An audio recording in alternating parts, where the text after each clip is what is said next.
있습니다. 비판주의 교육 이론은 liberal theories of education이라고 불리는 자유주의적 교육 관점이죠. 이게 지배적인 교육에 대한 dominant frame이라고 볼 수가 있어요. 그러니까 그거의 가장 대표적인 인물이 인제 호라이스 맨 미국 교육 학교 제도를 세운 사람이죠. 이 사람이 한 말 중에 "학교는 the great equalizer라는 아주 유명한 프레이즈가 있습니다. 그러니까 사회에 여러 가지 빈부격차도 있고 계층의 불평등도 있고 뭐 이런데 학교는 모든 학생들이 하면서 똑같은 거를 배우고 균등한 기회를 제공하기 때문에 사회를 평등하게 만든다. 사회 계층 이동도 가능하게 하고 이래서 the great equal 평등화자다 학교가. 이렇게 주장을 했고 그게 오랫동안 교육을 지배하고 많은 사람들이 그렇게 믿고 있죠. 그래서 1970년대 중반부터 진짜 학교가 이퀄라이저 맞냐, 자본주의 사회에서 교육이 그러한 역할을 하느냐 아니면 다른 역할, 기능을 하느냐 하는 거에 대한 관심이 생기면서 연구가 나오게 되면서 이 비판주의 교육 이론의 기본 주장은 이퀄라이저 역할을 못하고 있다는 거를 여기서는 밝히면서 학교가 그 리버럴 티어리스가 주장하고 일반인들이 믿고 있처럼 어 평등화를 하는 게 아니라 도리어 사회의 불평을 그대로 재생산한다. 유지한다. 줄이지도 않고 늘리지도 않고 그냥 그대로 유지하는 역할을 한다는 그런 주장을 하게 됩니다.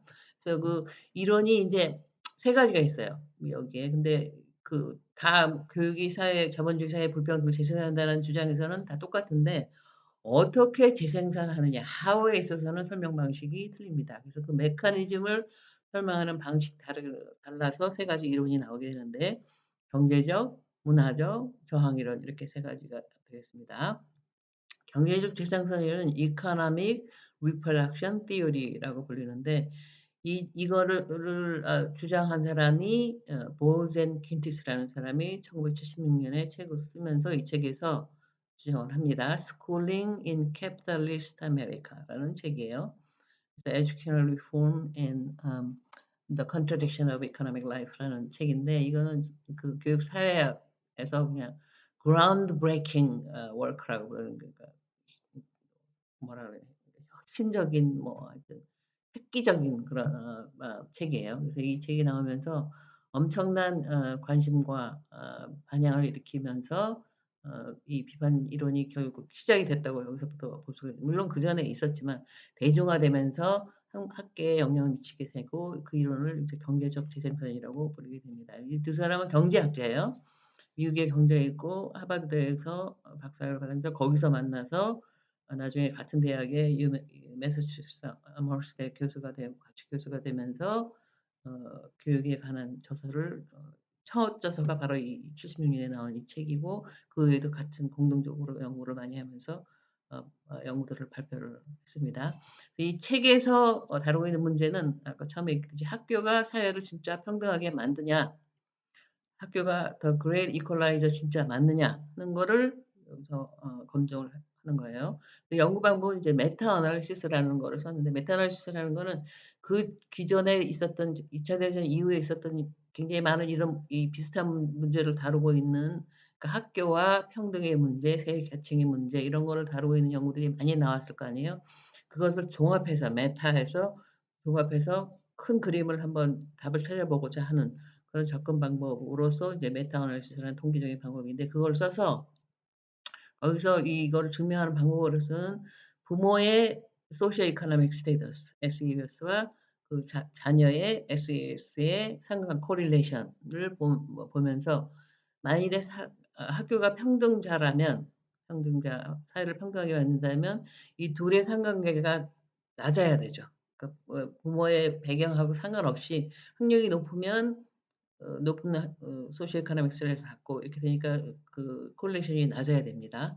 근데 분석을 해 보니까 이 둘의 상관관계가 높게 나왔어요. 0.7 정도 나왔는데 correlation R이 사회과학에서 0.7은 굉장히 높은 겁니다. 그래서 결과적으로는 평등하지 않다. 그 부유한 가정에서 태어난 아이들은 학력과 관계없이 같은 학력을 가졌다면 똑같이 가졌다면 부유한 가정에서 태어난 아이들은 부유하게 되고 가난한 아이에서 태어난 아이들은 가난하게 되고 이러면서 어 correlation이 높게 나왔다라고 얘기를 해서 인컴에 따라서 그러니까 금수저, 흙수저 그 얘기죠 기본적으로. 학력에 관계없이 부모의 배경이 경제적인 역량, 자녀의 사회 경제적 미래 사회 경제적 지위에 결정적 영향을 미친다는 결과를 얻게 됩니다. 그래서 결국 여기서 주장하는 것은 학교는 이 사회를 평등하게 만드는 게 아니라 reproduce 한다. 학교가 불평등을 produce 하는 건 아니에요. 그런 주장은 아니고 그냥 있는 그대로를 재생산한다. 그대로 유지한다. 지속한다. 그래서 그걸 reproduction theory라고 부르고 그리고 개인적으로는 예외는 당연히 있죠. 부유한 가정에서 태어났지만 나중에 노후가 될 수도 있고 노후 가정에서 태어났지만 부유하게 되는 경우 개인적인 예외는 얼마든지 있습니다. 그러니까 그거 있으니까 이게 틀렸다 이런 얘기가 아니고 전체적으로 통계적으로 보면 그런 개인적인 그런 거는 일어났고 예외가 있지만 전체적으로 통계를 볼 때는 콜릿이 높아서 금수저, 금수저, 흙수저, 흙수저 이렇게 된다는 그런 얘기죠. 뭐 어려운 얘기는 아니에요. 어떻게 그럼 이렇게 재생산이 되느냐 하는 걸 설명하는 거로서 이 사람들은 대응이라는 거를 correspondence라는 얘기를 합니다. 그러니까 자본주의 사회의 체제와 학교의 체제와 그런 게 서로 상응한다. 뭐 거울에 비치듯이 서로 상응해서 대응하기 때문에 재생산이 일어난다고 얘기해요. 뭐가 예를 들면 사회관계. 어 학교에 있어서의 인간관계, 사회관계하고 기업체 또는 막 바깥에서의 사회에서의 관계하고 서로 대응한다 이거죠. 바꾼다 이거죠. 예를 들면 뭐 하이라키라 아까 얘기했듯이 뭐 하이라키라든가 뭐 순응한다든가 규칙을 지킨다든가 시간을 엄수한다든가 이런 여러 가지가 사회 자본가가 필요한 가치와 학교에서 강조하는 그런 사회적인 관계가 서로 대응을 하고 규범과 가치도 그렇게 대응을 하고 그리고 학교에서 가르치는 지식 내용 이런 것도 매니저가 될 사람들한테 가르치는 교육과정 내용하고 매니저가 필요로 한 거하고 일치를 하고 노동자들이 중요시되는 그런 지식이나 내용이나 이런 것들은 학교에서 가르치는 내용이 단순하고 뭐 기본적인 거 이런 거하고 서로 대응을 한다. 이런 식으로 그래서 어 그 재생산이 일어난다고 이 사람들은 설명을 합니다. 그래서 결론적으로 자본주의 미국 사회에 있어서의 학교 기능의 역할은 크게 보면 두 가지를 한다고 이 두 사람은 주장을 합니다. 아까 얘기했듯이 불평등을 재생산하는 역할을 하고 그렇게 함으로써 사회의 계급 계층의 불평등을 정당화한다 이거죠. 이거는 어 네 잘못이고 당연하고 정당한 거라고 하는 정당화 역할을 한다는 두 가지 역할을 한다고 이 사람들은 주장을 합니다. 문화적 재생산 이론은 피에르 보르디유라는 프랑스 사회학자 가 주장한 이론인데 이 사람은 교육 사회학, 설학, 사회학 이런 걸 하면서 또 퍼블릭 인텔렉츄얼 역할도 많이 했어요. 퍼블릭 인텔렉츄얼이라는 사람은 학자이면서 대중한테 지적인 지도자 역할을 뭐 하는 그러니까 이 사람이 이제 1990 년대에는 신자유주의 세계화에 대해서 굉장히 비판을 하면서 그거에 앞장서는 그런 역할을 하는 그런 퍼블릭 인텔렉처의 역할도 했다는 게 주목할 만합니다. 이 선생님 책을 굉장히 많이 쓰고 논문도 많이 발표를 했는데 우리가 지금 공부하는 이런 문화적 재생산과 관련된 책으로는 아마 이 세 가지가 되고 그중에서도 더 제일 먼저 있는 1977 년에 70 년에 썼지만 77 년에 영어로 출판이 되면서 알려지기 시작한 것이 Reproduction in Education, Society and Culture라는 책이고 이 책에서 이 사람이 기본적인 문화적 재생산 이론에 대해서 얘기를 하고 있습니다. 그래서 거기서 가장 중요한 개념이 헤비터스예요. 헤비터스는 헤비트하고 좀 비슷하긴 한데 그거하고도 조금 다른 게 이건 이제 disposition, 성향, 뭐 styles, 음 테이스트, 뭐 취향 이런 거서 이런 의식적인 선택이나 자기가 고르거나 습관이나 취미나 이런 게 아니고 몸에 배어 있는 그런 스타일이나 취향이나 성향 뭐 이런 거를 뜻하는 겁니다. 어떤 사람을 이렇게 보면 그 사람이 말하는 거, 옷 입은 거, 그다음에 바디 랭귀지, 매너 뭐 이런 것들을 다른 사람과 관계하는 방식 뭐 이런 것들을 보면은 그 사람들이 그런 방식이 다 틀리죠. 다 틀린데 계급에 따라서 그런 헤비터스가 다르다고 이 사람은 주장을 하면서 지배 계급에는 거기에 따른 헤비터스가 있고 하류 계급에서는 거기에 따른 하비터스가 서로 다른 하비터스가 있다 이거죠. 그래서 근데 학교는 지배 계급의 하비터스를 자기 학교의 문화로 어답트를 하기 때문에 지배 계급의 하비터스가 갖고 있는 사람은 뭐 그대로니까 유리하게 돼서 그게 컬처럴 캐피탈로 작용을 하게 돼서 학교에서 성공적으로 하고 더 높은 학력을 받게 되고 그래서 결국은 높은 소시오 이코노믹 스태투스를 얻게 되면서 재생산이 일어난다라고 이 사람은 설명을 합니다. 다시 말하면 계층의 재생산이 문화적인 과정, 교육을 통해서 이게 컬 컬 이코노믹 캐피탈이 컬처럴 캐피탈로 그러니까 돈 많은 사람이 돈 때문에 되는 게 아니라 돈으로 인한 문화적 캐피탈로 이게 바뀌게 되면서 재생산이 일어난다라고 얘기를 합니다. 그러니까 예를 들면 이걸 이해하는 하나의 방법은 이제 면접을 생각해 볼 수가 있어요. 우리가 뭐 교장을 뽑는다. 그러면은 서류에서 한 300수 정도 사람을 뽑잖아요. 근데 서류에 다 나와 있는데 웬만한 건 다 나와 있는데 중요한 거는 왜 면접이라는 걸 할까요? 바로 이게 면접이 어떻게 보면 이 헤비터스를 체크하는 과정입니다. 프린시플 교장 같으냐, like 하느냐, 말하는 거 하며, 매너 하며, 자기를 이 그 표현하는 방법이냐 이런 것들이 사회적으로 acceptable 하고 교장스러워 보이는가 하는 거를 보는 것이 결국은 면접이라고 볼 수가 있어요. 그래서 여기서 이제 여러 가지 그 habitus라는 것이 굉장히 재미난 그리고 중요한 개념이기 때문에 이거에 대한 여러 가지 연구들과 질문들이 많이 나온 그 이후에 많이 나왔습니다. 그래서 미국의 경우는 이 보류는 이제 사회 계층에 따른 habitus를 얘기를 했는데 미국은 계층보다는 인종이 더 심각한 나라죠. 그래서 인종에 따라서 헤비터스가 다른가? 다르다면 어떻게 다른 헤비터스가 있는가?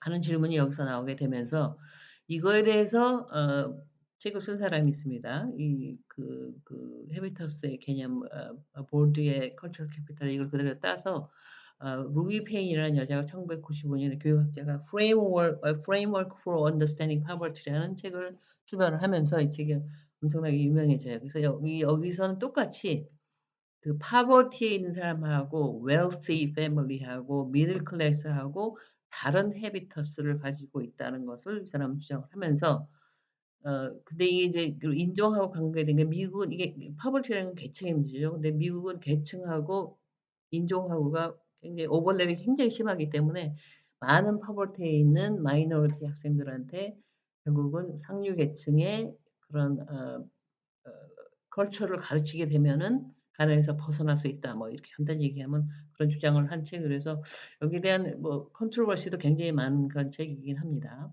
그래서 여기서 제기되는 질문과 논의는 헤비터스를 과연 배울 수 있는 건가? 가르칠 수가 있는가? 그러니까 하류 계층으로 태어나거나 또는 마이너로 태어나도 자기네 문화를 배워서 어 그거를 컬처럴 캐피탈을 로 만들 수 있느냐 하는 그런 질문이 있습니다. 그리고 한국에서도 과연 컬처럴 캐피탈이 있느냐 이 프랑스에서 공부한 보리가 보듯이 그렇게 뚜렷한 헤비터스가 컬처럴 캐피탈이 계층에 따라서 나타나느냐 하는 질문을 할 수가 있는데 한국은 좀 덜한 것 같아요. 그거는 왜 그런가 하는 거는 뭐 좀 논의를 수업 시간에 해볼 수도 있고. 그다음에 이론이 이제 저항 이론이라는 게 있는데 resistance theory라고 폴 윌리스라는 영국의 사회학자입니다. 가 내놓은 이론이 되겠습니다. 이 사람이 이제 그중 사회학 중에서도 컬처럴 스터디즈를 전공한 사람이고 캠브리지 대학에서 박사학위를 받은 사람인데 이 사람이 1977 년에 책을 출간했습니다. Learning to Labor: How Working Class Kids Get Working Class Jobs 라는 책을 냈는데 굉장히 유명한 책이에요.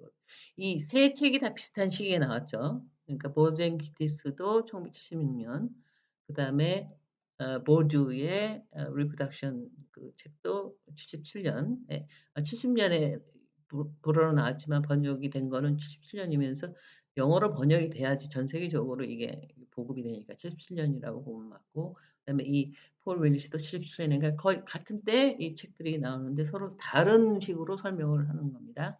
이 사람이 한 거는 인제 영국의 중부에 있는 워킹 클래스 커뮤니티에 있는 한 남자 고등학교 에서 12 명의 남자 관찰을 하고 에스노그래피 워크를 6 개월 동안 1972 년도에 6 개월 동안을 학교에 지내면서 에스노그래피라는 연구 방법을 에스노그래피 엔트로폴로지에서 연구하는 방법이 크게 보면 두 가지가 있어요. 자기가 속한 낯익은 거 familiar한 거를 공부할 때는 defamiliarize를 시켜야 돼요. 너무 익숙해서 안 보이니까 밖으로 나가서 타인이 되려고 하면서 밖에서 보려고 하는 그런 시도를 해야 되고, 자기가 unfamiliar한 거를 연구를 할 때는 familiarize를 해야 돼요. 모르고 낯선 거니까 그거를 익숙하게 만들기 위해서는 안에 들어가서 바깥에서 보는 게 아니라 바깥에서 observe나 뭐 인터뷰 이런 게 아니라 안에 들어가서 안에 과 일체가 되도록 노력을 하고, 뭐 정확히 일체가 될 수는 없지만 안의 일부분이 돼서 안에서 안을 볼 수 있는 그런 노력을 한, 그게 인제 기본적으로 에스노그래피라는 연구 방법의 기본 아이디어입니다. 그래서 그런 방법을 써서 6 개월 동안 하면서 12 명의 남자 학생들을 따라다니면서 쫓아다니면서 이제 쫓아서 연구를 하죠. 그래서 거기서 이제 이 책에서 책 제목이 부제에서 말하듯이 다루고 있는 문제는 "How do working class kids get working class jobs?" 여기에 있는 워킹 클래스 남학생들이 결국 워킹 클래스 잡을 잡게 되는데 왜 그렇게 잡게 되느냐. 그 말은 왜 계층 이동이 안 일어나느냐. 왜 불평등이 재생되느냐 하는 문제를 이 책에서 다루고 있습니다. 그래서 이 그 12 명의 학생들은 자기네 스스로를 인제 자기 학교의 학생들을 크게 둘로 나눠요.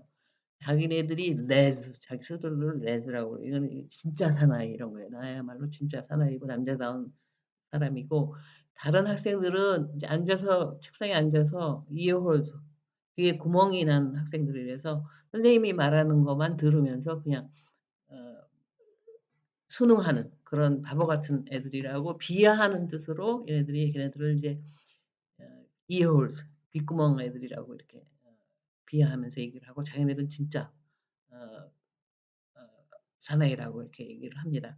그래서 이 애들이 결국 워킹 클래스 잡을 갖게 되고 대학을 안 가고 이렇게 되는데, 그 이유를 인제 윌리스가 이 연구를 통해서 밝혀낸 것은 얘네들이 강요에 의해서 그렇게 되거나 아니면은 그런 사실을 몰라서 그렇든가 아니면은 능력이 부족해서 공부를 못해서 그렇게 되는 것이 아니라, 어떻게 보면 학교에 대해서 반박을 하면서, 그래서 뭐 공부 좀 해서 그 화이트 칼라 워커가 되는 게 뭐 이렇게 대수냐. 그러면서 학교와 그 사회에서 말하는 사회 계층이나 이런 그 부나 뭐 이런 거에 대해서 반항을 하면서 스스로 학교를 거부를 하면서 재생산이 된다. 뭐 이거를 어떻게 보면 인제 선택이라고 부를 수도 있고, 뭐 자의적인 선택이라는 단어가 굉장히 트리키한 단어이긴 합니다. 그래서 그런 과정을 통해서, 그리고 얘네들을 이렇게 인터뷰한 거를 쭉 보면은 굉장히 똑똑해요.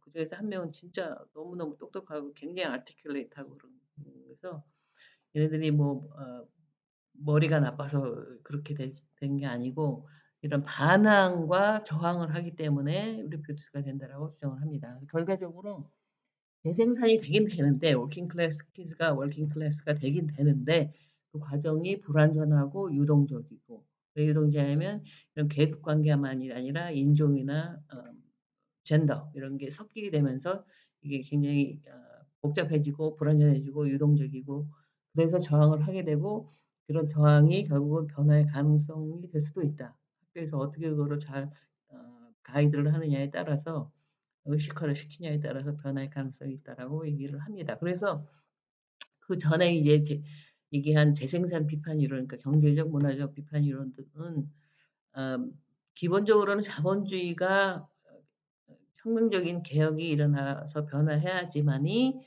학교의 기능도 변한다라고 결론을 낼 수밖에 없어요. 그래서 이 부정적인 결론에 도달한 학교 학생이 거의 없다는 식으로 되기 때문에 교육학자라든가 교육자들이 굉장히 좀 불편했었는데, 이 저항 이론은 반드시 이렇게 부정적인 결과만이 있는 것이 아니고 학교가 잘하면 할 수 있는 역할이 있을 수도 있다.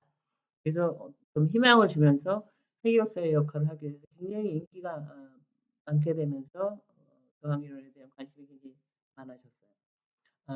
근데 인제 문제점은 이 저항이라는 것이 여기서 중요한 개념인데, 저항을 너무 남용을 해 가지고 뭐 껌 씹는 것도 저항이고 만사를 다 저항으로 그렇게 보는 그런 오용과 남용이 좀 있었다는 그런 문제가 나중에 생기기도 합니다. 예 한 요새도 그래서 이 저항에 대한 연구가 굉장히 많았는데 참 재미난 연구 소개할 만한 연구가 이제 미국에서 로이스 와이즈라는 여자 교육학자예요. 어 UC 아니 수니 버팔로의 교수인 사람인데 이 사람이 Working Class Without Work라는 책을 1990 년에 어 출간을 합니다. 그러니까 폴 윌리스가 1972 년도에 연구를 했는데 이 사람은 한 15 년이나 그 이후에 연구를 해서 미국에서 발표를 했어요. 근데 똑같은 식으로 연구를 했어요.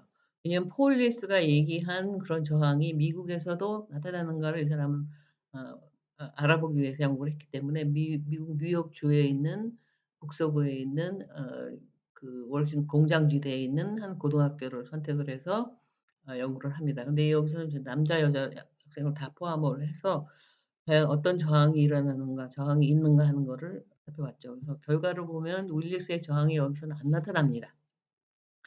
근데 남학생과 여학생의 차이는 있어요. 남학생들은 "School is okay, but I'm not okay라는 식이에요. 그러니까 폴 윌리스의 학생들은 내가 문제가 있는 게 아니라 학교나 사회에서 말하는 게 개소리를 서 문제가 있는 내가 그런 거지 나는 문제가 없다라고 생각합니다. "School is not okay, I'm okay." 이런 식인데 여기 로이스 와이즈가 연구한 남학생들은 학교는 오케이인데 내가 잘못해서 대학도 못 가고 뭐 이렇게 실패했다라고 이렇게 자기를 블레임하는 식으로 나타나고 여학생들은 좀 그러니까 남학생들은 좀 감을 못 잡고 여학생들은 훨씬 더 인식이 그러니까 사회가 변하고 이러면서 더 이상 남자들한테 의존할 수 없다는 거를 인식하면서 자기 스스로의 독립적인 경제력을 키우려는데 그런 인식이 굉장히 강하게 나타나게 됩니다. 왜 이렇게 영국과 미국에서 다른 결과가 나왔냐 하는 거를 생각해 보면 첫째 시간적인 시대적인 차이가 있어요.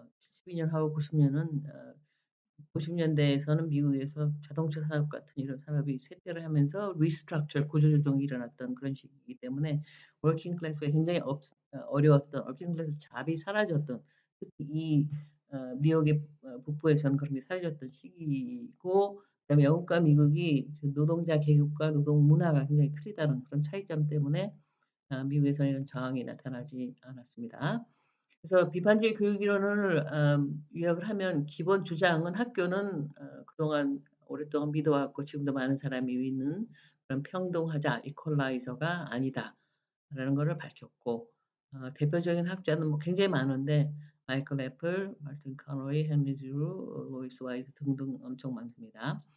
그래서 비판적 교육 이론에 대한 문제점으로 또 지적이 되고 있는 것들이 많은데 그중에서 이제 가장 큰 문제가 비판 교육 이론은 비판만 했지 대안을 제공하지 않는다. 대안이 없다. 그러니까 학교가 결국 할 수 있는 게 자본주의라는 것이 변화하거나 없어지지 않는 한 학교는 뭐 계속 그렇게 쟁승단밖에 못한다니까 "못됨시 학교에 가서 가르쳐야 되나." 이런 식으로 학교 갈 수 있는 게 결국 없다는 얘기가 아니냐 하는 그런 문제점이 비판을 받게 됩니다. 그래서 결국은 랭귀지 오브 크리틱을 제공을 했는데 랭귀지 오브 파시빌리티 어떤 대안이나 가능성에 대해서는 제공하지 못했다는 그런 비판을 받게 됩니다. 그래서 1980년 말 1990년 초 이때를 해서 이제 '그럼 대안을 한번 찾아보자.' 하는 운동이 일어나기 시작을 하면서 특히 그거를 대안을 찾는 그런 분야라는 걸 새로운 방향성을 강조하기 위해서 크리티컬 페다고지, 비판적 페다고지, 비판적 교수학이라는 것이 나타나면서 약간의 변화가 나타나는데 이거에 대해서는 다음에 공부하도록 하겠습니다. 자 여기까지입니다.